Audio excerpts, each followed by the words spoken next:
Hello students, within this session we are going to discuss some new topics from the first lesson of science section first 9th standard. What is that? It is a circular motion. See here, what is meant by circular motion, because this information you will need in the 10th standard first lesson, gravitation. And for examination point of view, this question is also very important. What will be the question in the examination? What is meant by circular motion? That is the definition and examples. What are the examples of circular motion? Let's start with one example. Just we have taken example tip of second hand of a clock. It is moving. As it having the speed, constant speed it has, but direction of displacement is changing. That means always the hand of second hand is changing its direction. And when there is a constant change in the direction, it will convert into circular motion. See how it is. First we are going to consider what one? A triangle. So within the triangle, suppose this point is A, here point is B, and this point is C. So object starts its motion from A. So it is a direction in which it is moving. At point B, it is moving towards C. So it is the first change in the direction. And after reaching C, it is a third change. So while moving along this triangle, object has to change its direction 3 times. One time, second time, and this is the third time. Or first direction, second direction, third direction. Now again one side we are increasing for this diagram. See here, it is the first, second, third and fourth. So 4 directions it has. So again one side we are increasing 1, 2, 3, 4, 6. 6 times it is changing the direction. So it is a hexagon. So see here, first direction, second, third, fourth, fifth, sixth. So as number of sides increases of a polygon, change in the direction also increases. And if we are increasing the size of that polygon and reaches to infinite size, then change in the direction of a motion of that object changes infinite times, and it will be the circle. Getting? So when infinite times direction changes, then the diagram forming here, that means that polygon has resulted into circle and object is moving along the circular path. And when object is moving along the circular path, that motion of an object is considered as a circular motion. So what should be the definition of circular motion? See here, motion of an object along the circumference of the circle is called circular motion. So while moving along the circular path, try to understand speed is always constant. If speed is constant, not always constant, if speed is constant, though speed is constant, direction is constantly changing. And as direction constantly changing, velocity get changed. And so this motion, that is circular motion, is also called as accelerated motion, because we have discussed in the few early sessions there is a change in velocity because of 2 reasons. Number 1, direction, and number 1, speed. Number 2, speed. Here speed is constant but direction is always changing, so velocity is always changing within the circular motion. Why? Because velocities depend on displacement. Getting? So suppose the object starts to move from point A and again reaches to point A, that means no displacement, that means no velocity. So speed is related to distance, but velocity has its relation with the displacement. We will discuss it later. See here now. Circular motion is also called as accelerated motion when speed is constant, or when speed is constant and direction constantly changing. Because of changing direction constantly, velocity gets changed. So change in velocity is called as acceleration, and so circular motion is called as accelerated motion. But within this one, if change in direction is constant phenomena and speed is constant, with this constant speed, then it is called as uniform motion. So object is moving in circular manner, so this circular motion can be considered as a uniform circular motion because of constant speed. Once again, because always change in direction, so velocities get changed, and so it is called as accelerated motion. Within the accelerated motion, if speed is constant, then it is called as uniform circular motion. So second definition we are building here, which is that what is meant by, that is uniform circular motion. See here, what is meant by uniform circular motion? If the object moves along a circular path with constant speed, then it is called as uniform circular motion. So what are the examples of circular motion? First, motion of a stone in a sling, that is also an example. Motion of any part of wheel when the wheel is in the motion. Again, motion of a blade of fan. Number of examples we can include within that one. See now, when object is moving along a circular path and the circle's radius is r, so what should be the circumference? Equation is 2 pi r, that is formula is 2 pi r. So after leaving the distance point A, again reaches the point A, so it will cover the distance of 2 pi r.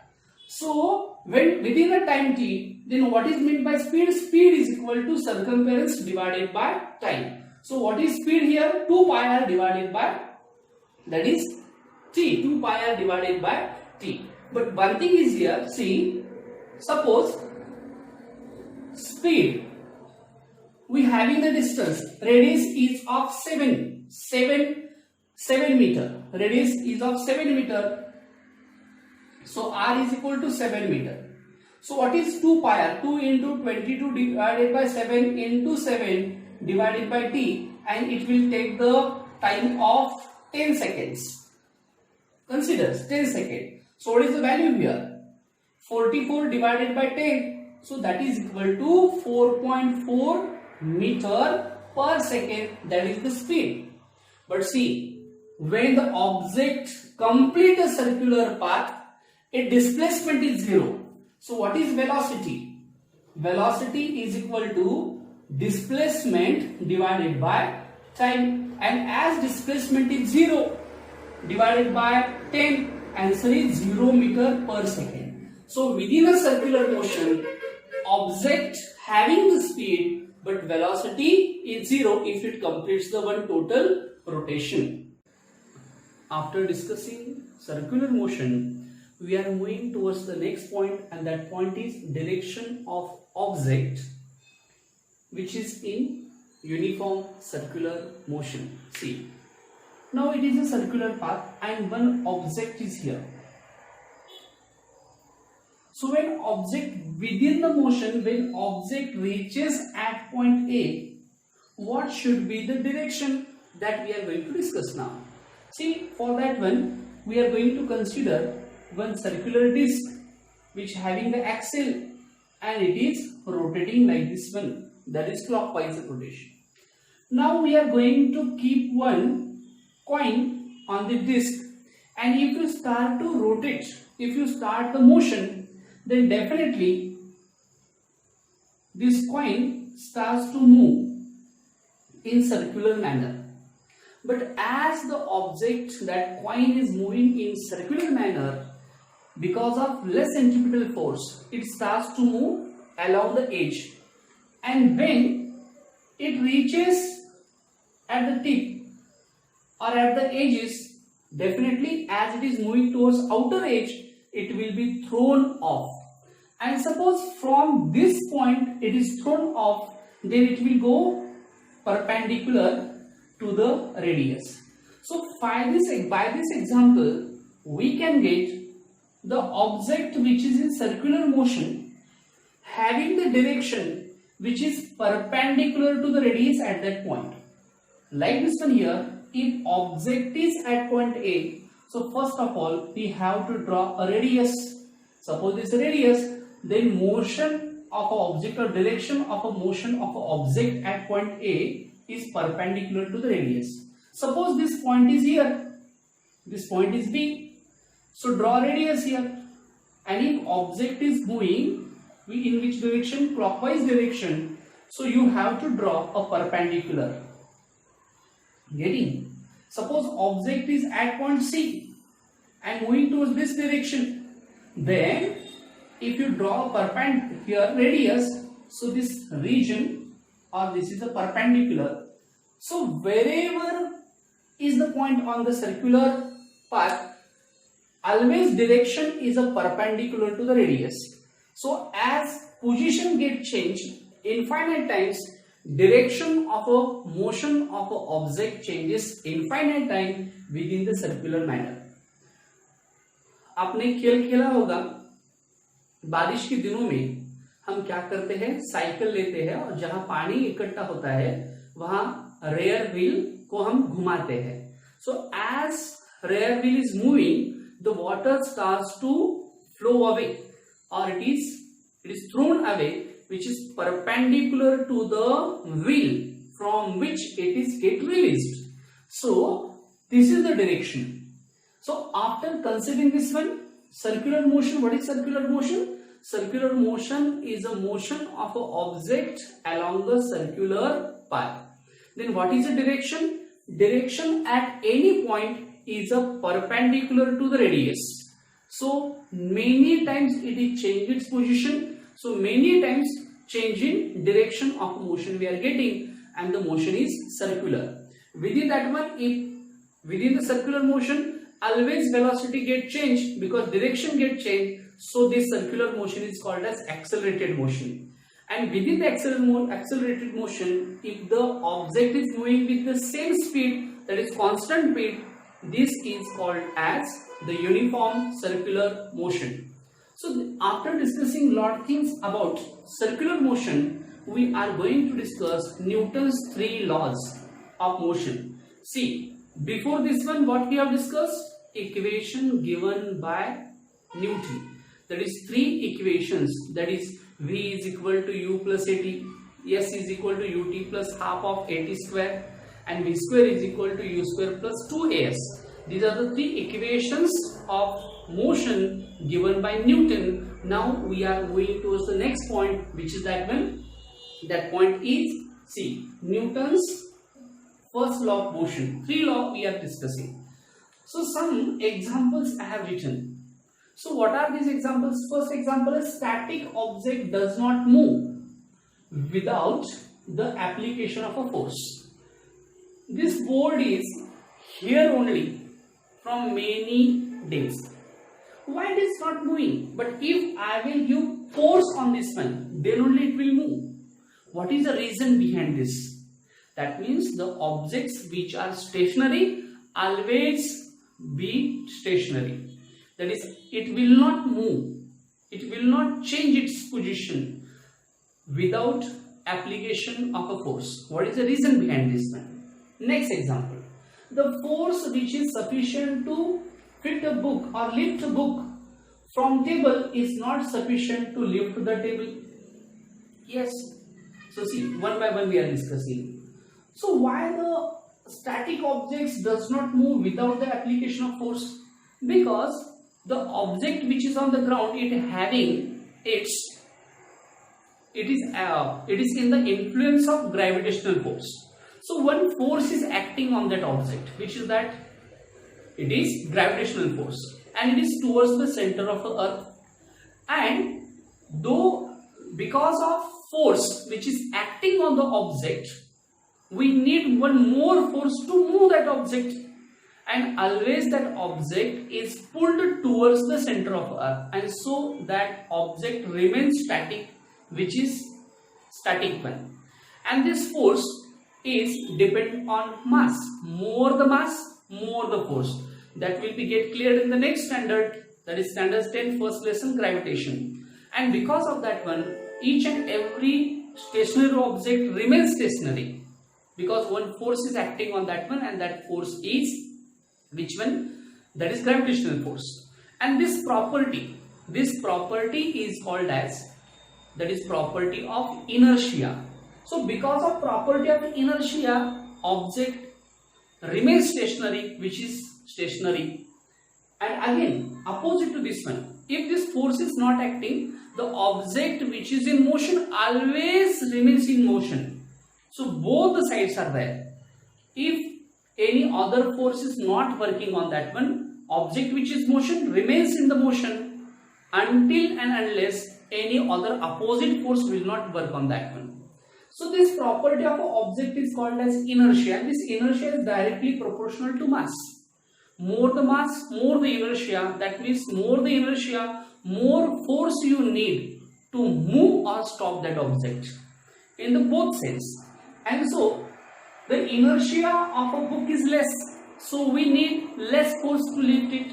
But the inertia of a table is more because mass of table is more, so the less force is not sufficient to lift the table. Now, an electric fan keeps rotating for some time even after it is switched off. Why? Because that object is in motion. The blades of fan are in motion. And if you start to give electricity, that means electric energy, you have stopped. But because of its motion, it tends into motion because of its inertia. And when opposite force, that is air, is working as an opposite for frictional force, so it is reducing its speed and slowly it comes to rest.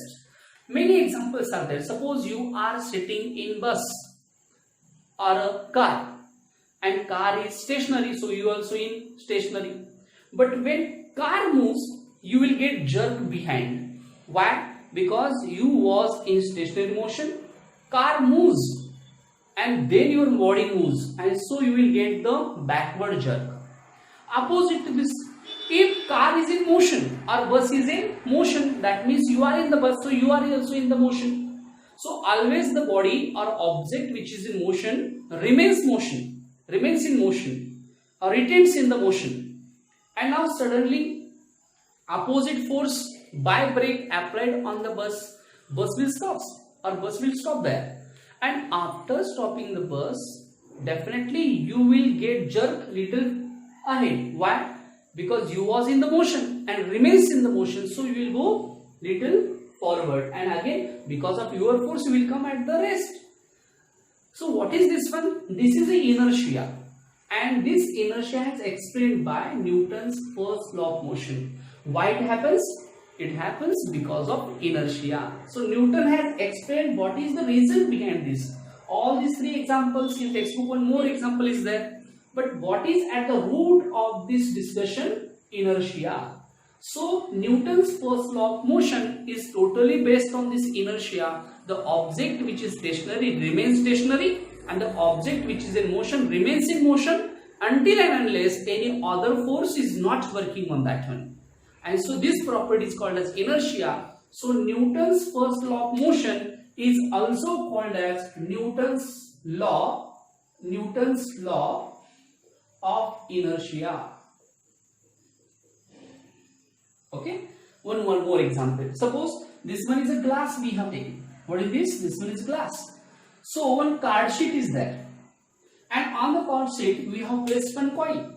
If you give a little force to this plate or card sheet, the card sheet will be thrown away or thrown off because you have given force, and because of force the object will be in the motion.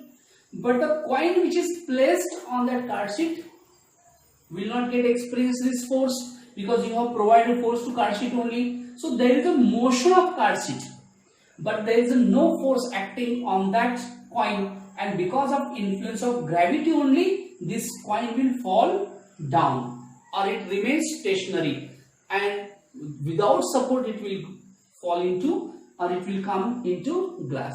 So this is the first law which is based on inertia, and so this first law of Newton of motion or first law of motion is also called as law of inertia. What is at the base of this inertia? That is unbalanced forces. And to understand that one, let's start discussion of balance and unbalanced force. We are considering here one example, that is tug of war. We having one rope and here we having the ribbon. So this one is considered the left side of this rope and this is the right side of this rope. So first condition we are discussing, towards equal candidates are there of equal force. So if 5 candidates are towards left side and 5 candidates are towards right side and they are pulling this one in opposite direction. But what is the condition here? Force is equal and opposite, and because of this opposite and equal force, the force given by this left people is cancelled by the right people or right side people, and so because of cancellation of net force, force acting on this one is 0, because force is balanced one, and because of this balanced force the object is static, that is it is at rest one. See, what is the reason behind rest position? Because of balance force. So the one force cancel the second force. Now second condition, this one. If this opposite forces, left side we having 6 people or candidates and right side we having 5. So definitely forces are not equal. So 5 cancels 5, but 1 extra we having in this direction. And so this ribbon starts to move towards this direction. So movement, because of this movement, what is important? Force is unequal, and because of this unequal force, balance net force is unbalanced, and because of that unbalanced force we are having the movement. So what we having within the inertia? See here, an object continues to remain at rest or in the state of uniform motion along a straight line unless an external unbalanced force acts on it. So what is necessary? Unbalanced force is necessary. So what is inertia? See, the inability of an object to change its state of motion on its own. Why? Because balanced forces are there. When object is moving along a straight line, number of forces working on that one. But though they are working on that object, it cancels. And so that object remains in uniform motion. And like this one, the object which is rest, then it will not move on its own. Why? Because of balanced forces. Now the unbalanced force which causes a change in the state of an object at rest or in the uniform motion. That means when object is at rest and one object or that object having one another force, and that object also giving the opposite force to that person, but when they are unbalanced, definitely the object starts to change its position, though it is at the rest position before this incidence. That means, and again the object which is in motion and you are applying the force against its motion, if it is unbalanced or your force is extra, then only there will be change in position or change in the uniform motion. So that is the law of inertia. What is inertia? The inability of an object to change its state of motion on its own. What is necessary here? Unbalanced force. The unbalanced force which causes a change in the state of an object at rest or in uniform motion. So this is the point by which we can understand the inertia. Remaining part of these laws, that is second law, that is momentum law, and third law, we will discuss in the next session. Thank you.